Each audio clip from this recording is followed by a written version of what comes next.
कहानी की शुरुआत में हम 5 दोस्तों को देखते हैं जो पिकनिक मनाने के लिए एक जंगल में जा रहे हैं, जिसमें शामिल है एस, उसकी गर्लफ्रेंड लिंडा, कैरल, स्कॉट और सैली।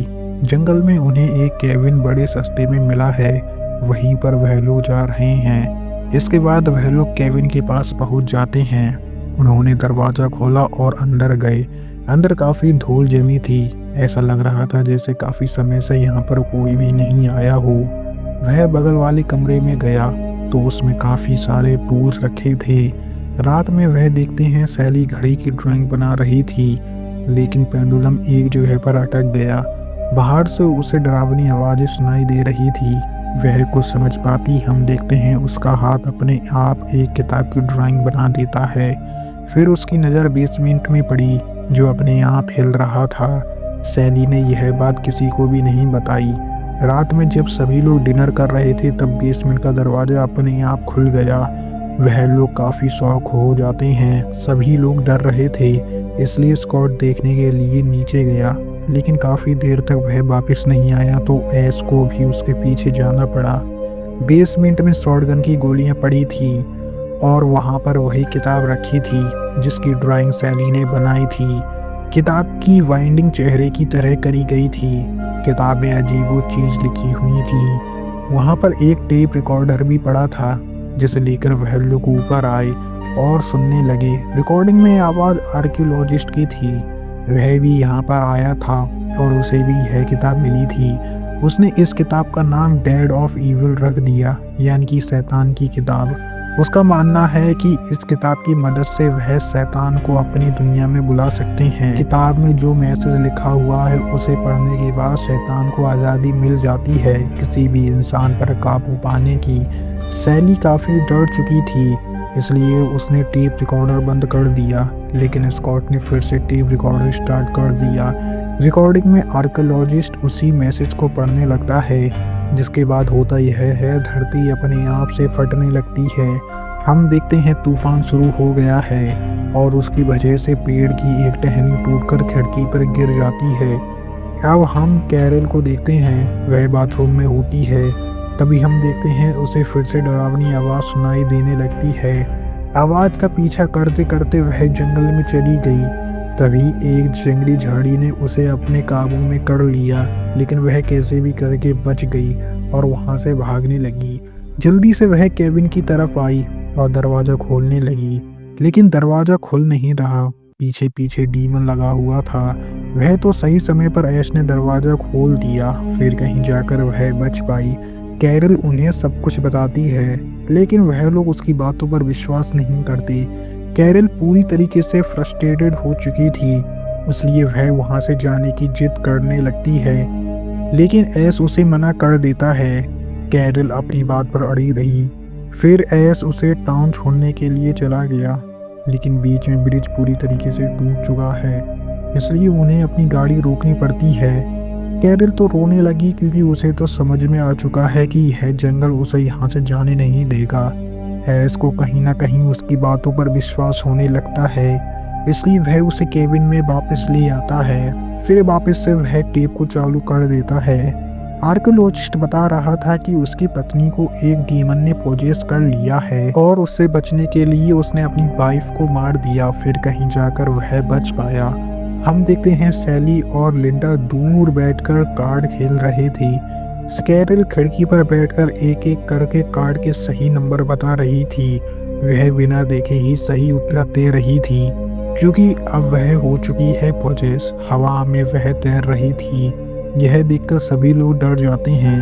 डीमन उन सभी से कहता है कि तुम लोगों ने हमारी नींद खराब क्यों की? अब जब तक हम तुम्हें मार नहीं देंगे तब तक हम दोबारा से नहीं सोएंगे।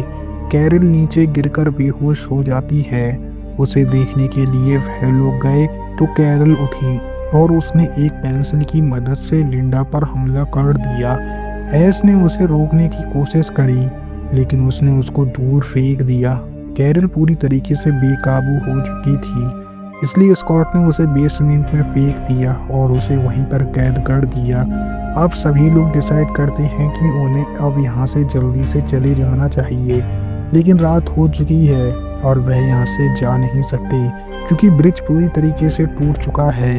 अब उन्हें सुबह होने का इंतज़ार करना होगा। सैली इन सभी चीज़ों से परेशान हो चुकी थी, इसलिए वह कमरे में आराम करने के लिए चली गई, लेकिन एक दूसरी आत्मा ने उस पर भी काबू कर लिया। उसकी चीख सुनकर स्कॉट देखने के लिए गया। सैली उस पर हमला करने लगती है। वह अपने नाखूनों से उसका चेहरा बिगाड़ने लगती है। स्कॉट ने अपने बचाव में उसको चिमनी में फेंक दिया। वहाँ पर आग जल रही थी और उसका सिर आग में जल जाता है। एस उसे बचाने की कोशिश करने लगता है, लेकिन वह उल्टा उसे ही मारने लगती है। कैरिल भी बाहर आने की कोशिश करने लगती है, लेकिन जंजीर की मदद से वह ऊपर नहीं आ पाती। स्कॉट के पास कोई रास्ता नहीं था, इसलिए उसने एक चाकू उसको मार दिया। फिर कहीं जाकर वह लोग बचे, ऐसा उन्हें लग रहा था। कैरिल दोबारा से उठी तो एस एक हथौड़े की मदद से उसे मारने लगा और तब तक मारता रहा जब तक उसके टुकड़े हो ना गए। स्कॉट अब एक सेकंड भी वहां पर रुकने के लिए तैयार नहीं था, लेकिन लिंडा के पैर पर चोट लगी है और वह चल नहीं सकती। स्कॉट लिंडा को वहीं छोड़ने के लिए कहता है, लेकिन एस इस सब के लिए नहीं मानता। तब स्कॉट अकेले ही वहां से जाने लगता है।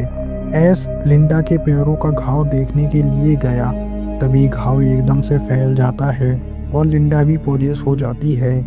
एस उसे देखकर डर चुका था, इसलिए वह घर से बाहर जाता है। तभी हम देखते हैं स्कॉट भी वहां पर पहुंच जाता है। आत्माओं ने उसका बहुत बुरा हाल कर दिया है। लिंडा बाहर बैठकर उन दोनों पर हंसने लगती है। एस काफी परेशान हो चुका था, इसलिए वह शॉटगन लिंडा के ऊपर तान देता है, लेकिन लिंडा फिर से नॉर्मल हो गई। कैरिल भी नॉर्मल हो गई थी।